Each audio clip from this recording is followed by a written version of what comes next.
Jamais sans la grâce, une dévotion matinale proposée par l'Église évangélique de la grâce en collaboration avec l'Institut de théologie de Cotonou.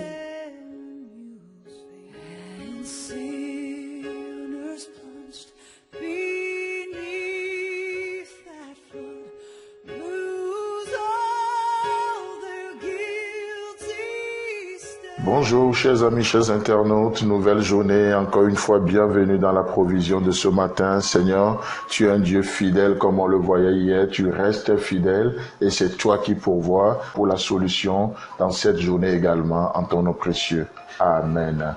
Alors justement, ce sont ces deux points que nous voyons hier. Ce Dieu qui reste fidèle malgré tout, il vient encore pour chercher l'homme et il attend une réponse personnelle de la part de chacun de nous. Et ce Dieu, c'est lui qui va pourvoir pour la solution. Ce n'est pas nous. Aujourd'hui, la religion nous propose tellement de solutions pour nous approcher de Dieu. La religion nous propose une vie de sanctification, tellement de choses. Mais nous voyons ce Dieu ou Dieu qui se révèle, Dieu qui vient vers l'être humain. Dieu qui vient vers l'être humain. Et pour étayer cette argumentation, je vous propose une des plus belles histoires dans la parole de Dieu que nous voyons dans Luc chapitre 15. Vous connaissez toute cette histoire, c'est l'histoire du fils prodigue. Et déjà à partir du verset 20, ce fils est rentré en lui-même. Et qu'est-ce qu'il nous dit ici? Il dit, et il se leva et alla vers son père. Comme il était encore loin, son père le vit et fut ému de compassion.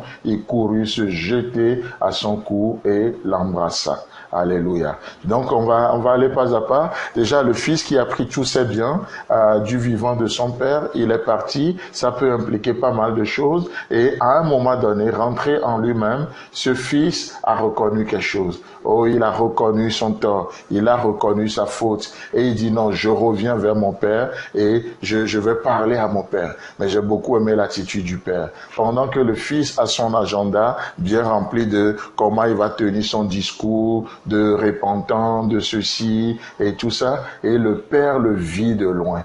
Le père, pendant que le fils était encore loin, le père fut ému de compassion et courut et se jetait à son cou. Oh oui, peut-être moi je me jeterai sur son cou, c'est pour l'étrangler. Alors, mais Dieu, heureusement qu'il n'est pas comme nous les êtres humains. Le père se jeta sur son cou et l'embrassa.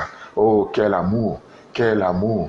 Comment Dieu nous aime. Oh, c'est tellement beau ce matin. Si vous sentez la main de Dieu sur votre vie, elle n'est pas là pour vous frapper. Donc peut-être qu'elle peut vous attirer parfois au désert, mais c'est pas pour finir avec vous, mais au contraire, c'est pour parler à votre cœur. Peut-être vous sentirez la main de Dieu sur votre vie. Peut-être c'est pour vous corriger, mais jamais pour vous briser. Car il nous a fait la promesse qu'il ne brisera jamais le roseau cassé. Amen. C'est tellement merveilleux. Et l'histoire continue au verset 21. Le fils lui dit, mon père, j'ai péché contre le ciel et contre toi. Et je ne suis plus digne d'être appelé ton fils. Mais le père dit à ses serviteurs, l'attitude du père encore une fois, le verset 22. Mais le père dit à ses serviteurs, apportez vite la plus belle robe et l'en revêtez. Mettez-lui un anneau au doigt et des souliers aux pieds. Amenez le veau gras et tuez-le. Mangeons et réjouissons-nous, car mon fils que voici était mort et il est revenu à la vie. Il était perdu et il est retrouvé. Et ils commencèrent à se réjouir. Alléluia. Chers amis, chers internautes, c'est merveilleux de voir la merveilleuse destinée que la grâce de Dieu nous réserve. Oh, je ne sais pas dans quelles conditions tu es ce matin. Peut-être, oui, il y a des choses qui sont lourdes dans ta vie. Tu as péché contre Dieu. Tu as péché contre le ciel et la terre, comme le Fils le disait. Il y a une expérience un peu particulière, mais une chose qui est certaine. Oh, c'est de voir que la grâce de Dieu n'a pas fini avec toi.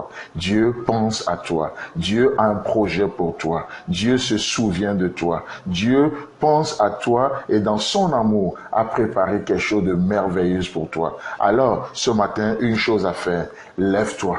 Lève-toi et savoure le bonheur que ton Père qui t'aime tant tient en réserve pour toi. Amen. La grâce de Dieu a des choses extraordinaires pour nous. Alors que Méphibosheth pensait que c'est fini pour lui, Oui, son père Jonathan est mort. Oui, son grand-père Saül est mort. David prend le pouvoir. Et lui, il était perclus des 2 pieds. Et il dit, c'est fini pour moi. Et en plus, le roi vient. Et dit, oh, reste-t-il encore quelqu'un dans la maison de Saül? La raison, c'est pas pour l'égorger. La raison, ce n'est pas pour une vengeance personnelle, mais pour que je puisse lui faire du bien. Chers amis, chers internautes, si Dieu pense à vous comme il pense à vous ce matin, le but, c'est quoi? C'est de vous faire du bien. C'est de vous relever, c'est de vous donner le goût de vivre, le goût de marcher, de continuer avec lui. Soyez abondamment bénis ce matin et Dieu voulant, on se retrouve demain. C'est tout le temps que nous avons. Si vous avez aimé cette dévotion, parlez-en à vos amis. Parlez-leur du message de la grâce et de ce qu'il fait dans vous. Pour un sujet de prière, une question ou plus d'informations, contactez-nous. Téléphone 64 88 35 87 ou 96 42 69 05 ou par WhatsApp au 94 75 80 20.